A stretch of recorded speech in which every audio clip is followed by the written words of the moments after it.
হতাশ হওয়া ইমানের পরিপন্থী কাজ। আল্লাহ পাক বলেছেন লা তাকনাতু মির রাহমাতিল্লাহ, আমার রহমত থেকে মায়ুস হও না। দেখেন হযরত আইয়ুব আলাইহিস সালামের কত বড় রোগ হয়েছে, শরীর পোকায় ধরেছে, জর্জরিত হয়েছে, দুর্গন্ধ হয়েছে, গ্রামের লোকেরা তাকে বের করে দিয়েছে, স্ত্রী পুত্র পরিজন সব চলে গিয়েছে। এমনকি জিহ্বায় যখন পোকা ধরল, হযরত আইয়ুব আলাইহিস সালাম আল্লাহ রাব্বুল আলামিনের দরবারে ফরিয়াদ করলেন, আন্নী মাসসানিয়াদ-দুররু ওয়া আনতা আরহামুর রাহিমিন। আয় আল্লাহ, আমি অসুস্থ হয়ে পড়েছি, আমি রোগাক্রান্ত হয়েছি, আর তোমার নাম রহমান রহিম, তুমি আমাকে রোগমুক্ত করো। হযরত আইয়ুব আলাইহিস সালাম আল্লাহর দরবারে ফরিয়াদ করলেন, রব্বুল আলামিন সারা শরীরে পোকায় জর্জরিত হয়ে গেছে, এখন আমার জিহ্বায় পোকা ধরেছে, মাবুদ গো আমি তোমার কাছে ফরিয়াদ করি আমার জিহ্বায় পোকা দিও না, কারণ জিহ্বাটাও যদি নষ্ট হয়ে যায় তাহলে তোমার মতো আল্লাহর জিকির আমি কি দিয়া করব। হযরত আইয়ুব আলাইহিস সালাম আল্লাহ পাকের কাছে যখন এ ধরনের ফরিয়াদ জানালেন, রব্বুল আলামিন তাকে তার রোগ মুক্ত করে দিলেন, তার স্ত্রী পুত্র সব আল্লাহ রব্বুল আলামিন ফিরাইয়া দিলেন। সুবহানাল্লাহ। সুতরাং মুমিন ব্যক্তি, কোরআন শরীফে সব আছে, কোরআনের মতো শ্রেষ্ঠ ওয়াজের কিতাব পৃথিবীতে আর শুধু বোঝার দরকার। বিপদে যত বড় বিপদ আসুক, কোন বিপদে মুমিন ধৈর্য হারাবে না। হযরত ইয়াকুব আলাইহিস সালামের ছেলে ইউসুফ আলাইহিস সালামকে যখন তিনি হারায় ফেললেন, তিনি অধৈর্য হয়ে গেছিলেন নাকি? অধৈর্য হন নাই। কারণ আমি আমার বক্তৃতার সূচনায় বলেছি, আমরা কল্যাণ বুঝি না, অকল্যাণও বুঝি না। কোন বিপদ আসতে পরে আমরা হয়রান হয়ে যাই, কিন্তু বিপদের মধ্যে কল্যাণ আছে আমরা তা বুঝতে পারি না। কথা বুঝে আসছে? হযরত ইউসুফ আলাইহিস সালামকে কুয়ার ভিতরে ফেলে দেওয়া হলো। 11 ভাই মনে করেছে কুয়ার ভিতরে ফেলে দিয়া ইউসুফ আলাইহিস সালামকে মেরে ফেললাম, কিন্তু তারা বোঝে নাই আসল কামটা কি হয়েছে। এটা তো কুয়া নয়, এটা একটা টানেল, এটা একটা সুড়ঙ্গ। একদিকে কেনান হলো তার এক মুখ, ওই সুড়ঙ্গের এক মুখ হলো কেনানের। কেনান ইউসুফ আলাইহিস সালামকে ফেলে দেওয়া হলো কুয়ার ভিতরে মারার জন্যে, কিন্তু আল্লাহ পাকের ইচ্ছা ইউসুফ আলাইহিস সালাম মরবে না।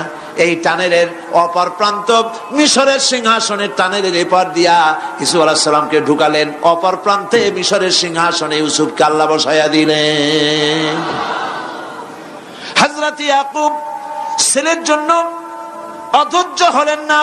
যখন তিনি খবর পেলেন ছেলে বাঘে খেয়ে ফেলেছে, তিনি তখন বলেছেন, ফাসাবুরুন জামিলুন আসাল্লাহু আইয়াতিয়ানি বিহিম জামিআ ইন্নাহু হুয়াল আলিমুল হাকীম। ফাসাবরুন জামিল, আমি উত্তম ভাবে ধৈর্য ধারণ করলাম, এবং আমি বিশ্বাস করি আল্লাহ রাব্বুল আলামিন আমার হারানো সবকিছু আমাকে ফিরাই দিবেন। বহু বছর পর যখন হযরত ইউসুফ আলাইহিস সালাম প্রেসিডেন্ট হয়েছেন মিশরের, 11 ভাই গেল সেখানে সাহায্য আনার জন্য। সেই ঘটনা তো শোনাবো না, এমনি বলে যাচ্ছি। এরপরে তিনি তাদেরকে পরিচয় দিলেন, ওরা ভয় পেয়ে গেল। তিনি বললেন, ভয়ের কোনো কারণ নাই, লা তাসরিবা আলাইকুমুল ইয়াউম, আজকে আমি কোনো প্রতিশোধ তোমাদের নেব না। সুবহানাল্লাহ। এর নাম পয়গম্বর, এর নাম কি? আল্লাহর নবী। আমি আজকে কোনো প্রতিশোধ তোমাদের নেব না, তোমরা যাও। পিতার অবস্থা তিনি জানলেন, কাঁদতে কাঁদতে পিতার চোখ দুটো নষ্ট হয়ে গেছে। ইয়াকুব আলাইহিস সালাম, হযরত ইউসুফ আলাইহিস সালাম বললেন, যাও। নিজের জামাটা খুললেন, গায়ের জামা খুলে বললেন, ভাইরা আমার এই জামা নিয়ে যাও, আর আমার আব্বার চোখের উপরে এই জামাটা রেখে দিও। ছেলেরা যখন হযরত ইউসুফ আলাইহিস সালামের জামা নিয়ে মিশর থেকে রওনা করেছে, গল্প নয়, উপন্যাস নয়, আল্লাহ পাক এই কোরআন শরীফে সূরা ইউসুফে বলেছেন, জামা নিয়ে মিশর থেকে রওনা করেছেন। কোথায় মিশর আর কোথায় কেনান?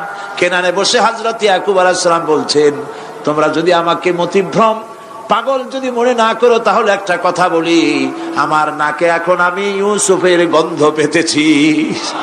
সুবহানাল্লাহ। তোমরা যদি আমাকে মতিভ্রম না করো তাহলে আমি বলি আমি কিন্তু ইউসুফের গন্ধ পেতেছি। সুবহানাল্লাহ। হযরত ইউসুফ আলাইহিস সালামের জামা এনে ভাইরা যখন হযরত ইউসুফের চোখের উপরে রেখে দিলেন, হযরত ইয়াকুবের দুটো চোখ সাথে সাথে আল্লাহ ভালো করে দিলেন। ফাসবরুন জামিল, ধৈর্য ধরো। ঈমানদার ব্যক্তি আশার উপরে তার জীবন বাঁচে, কারণ যত বড় বিপদ আসুক না কেন আশ্রয় পাওয়ার একটা জায়গা আছে, তার নাম হলো আল্লাহ।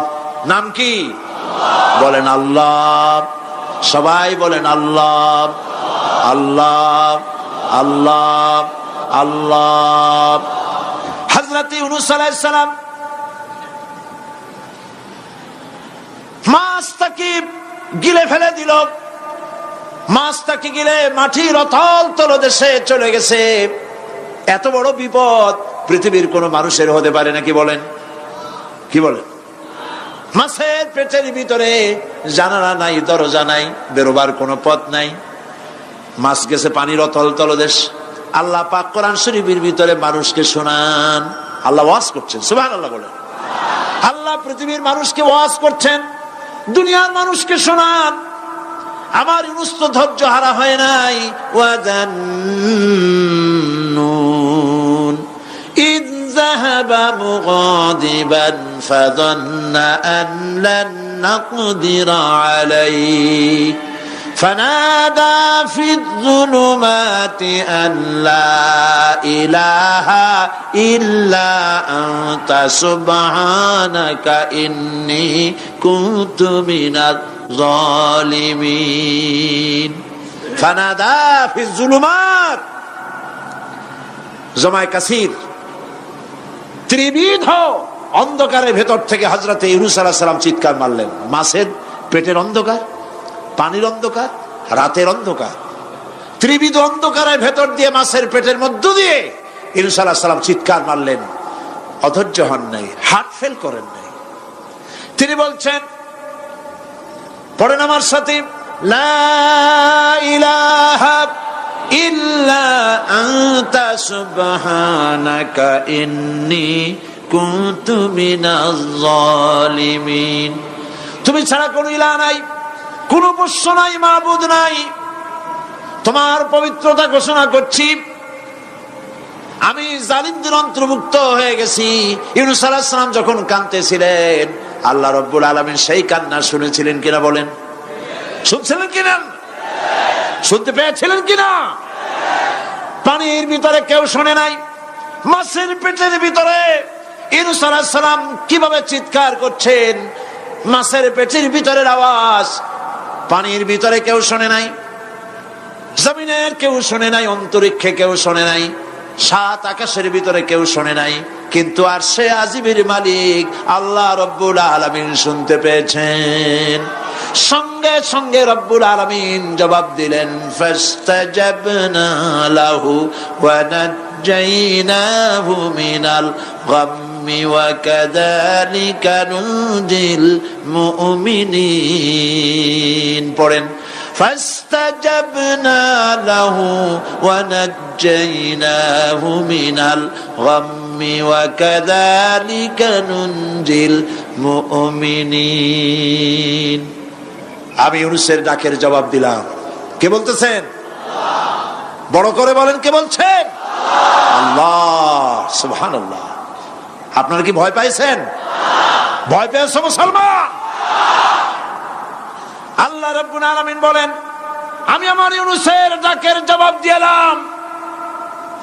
শুধু জবাব দেই নাই, আমি ইউনূসকে তার মাছের পেটের ভিতর থেকে বাঁচায় দিলাম। মাছের পেটের মধ্যে বেদনা শুরু হয়ে গেল, এমন বেদনা হয়েছে মাছ এখন বমি না করে পারে না। কথা বুঝতে পেরেছে? মাছ এখন বমি না করে পারে না। পানির উপরে মাছ ভেসে উঠল। আল্লাহ কোরআন শরীফের ভিতরে বলছেন, মাছ সাতরায়া কিনারায় চলে গেল, ইউনূস আলাইহিস সালামকে বমি করে ফেলে দিল। ইউনূস আলাইহিস সালাম বেঁচে গেলেন। আল্লাহ পাক বলেন, শুধু ইউনূসকে বাঁচাইলাম না, বরং আমি সকলের জন্য আশার বাণী শোনাই। শোনো মুমিনেরা, ওয়া কাযালিকা নুনজিল মুমিনিন। মুমিন বান্দা যারা যত বড় বিপদ আসুক আমারে ডাকো, আমি বিপদ দিয়ে বাঁচাই দেব। সুবহানাল্লাহ, বিপদ থেকে আমি বাঁচাই দেব। আল্লাহ পাক বলেছেন ফাইন্না মাআল উসরি ইউসরান, ইন্না মাআল উসরি ইউসরা। জেনে রাখো, দুঃখ এবং কষ্টের পরে রয়েছে সুযোগ সুবিধা, আর অসচ্ছলতার সাথে রয়েছে উদার সচ্ছলতা। যত বড় বিপদ আসছে এই বিপদের পরেই আল্লাহ পাক তার গোলামদের উপরে রহমত নাজিল করবেন ইনশাআল্লাহ। সুতরাং ঈমানদার লোকেরা, তাদেরকে আল্লাহ পাক বলছেন কোনো ভয় নাই, কোনো চিন্তা নাই, যত বড় বিপদে পড়ো আমারে ডাকো, আমি ডাকের সাড়া দিয়ে দেব। সবাই আল্লাহরে ডাকেন, সুবহানাল্লাহ ওয়ালহামদুলিল্লাহ লা ইলাহা ইল্লাল্লাহ। জোরে পড়েন সুবহানাল্লাহ ওয়ালহামদুলিল্লাহ লা ইলাহা ইল্লাল্লাহ, সুবহানাল্লাহ ওয়ালহামদুলিল্লাহ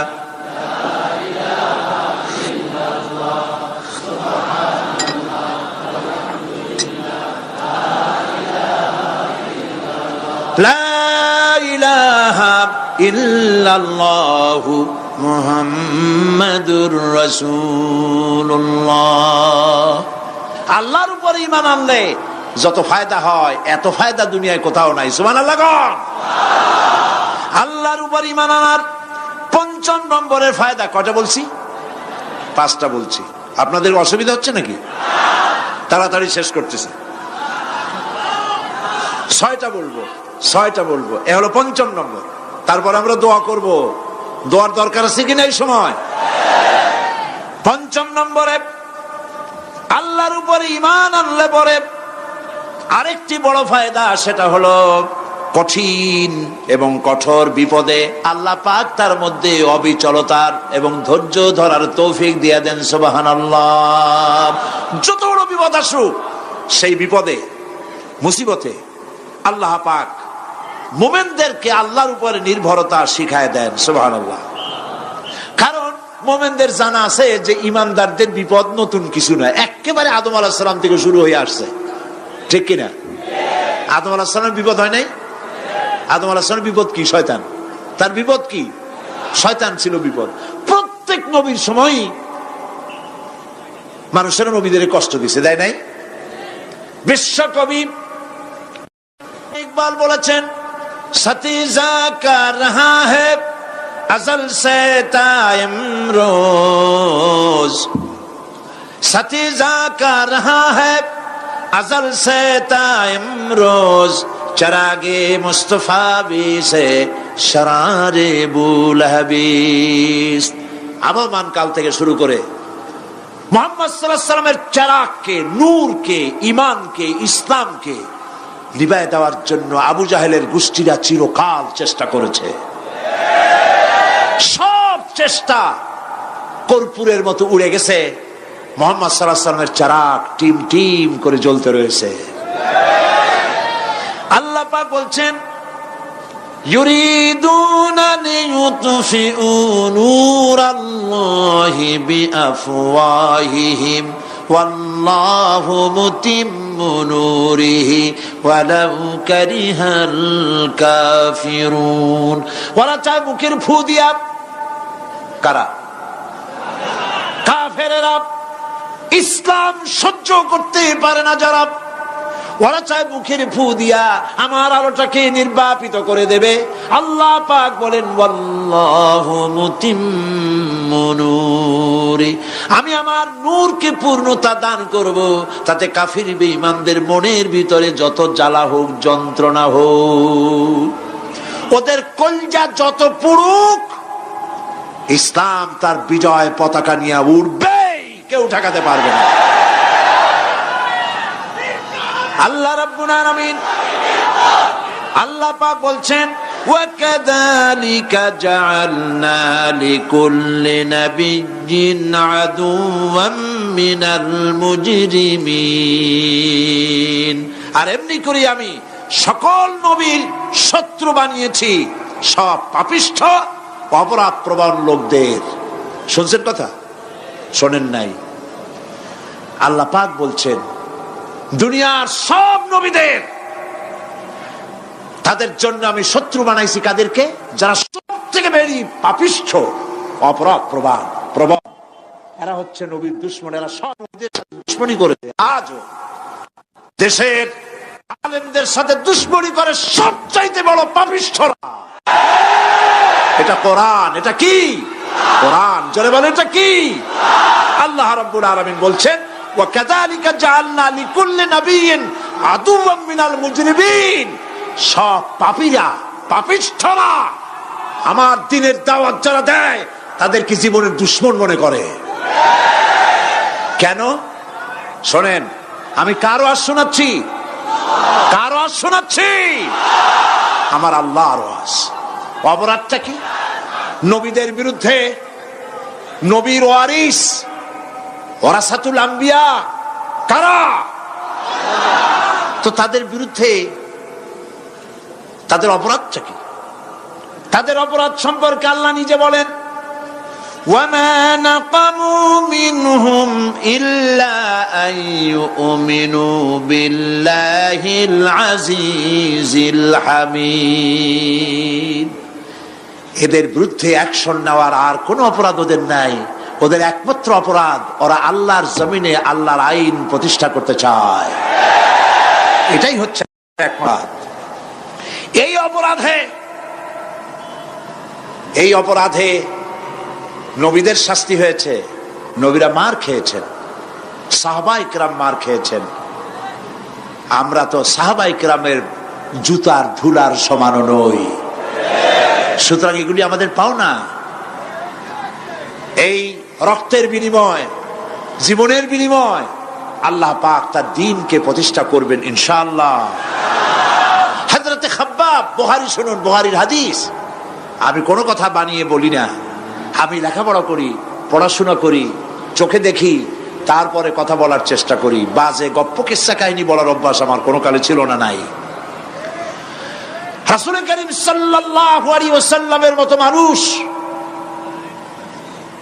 ওনার মতো মানুষ, আহারে, তার চাইতে শ্রেষ্ঠ মানুষ কি পৃথিবীতে আছে?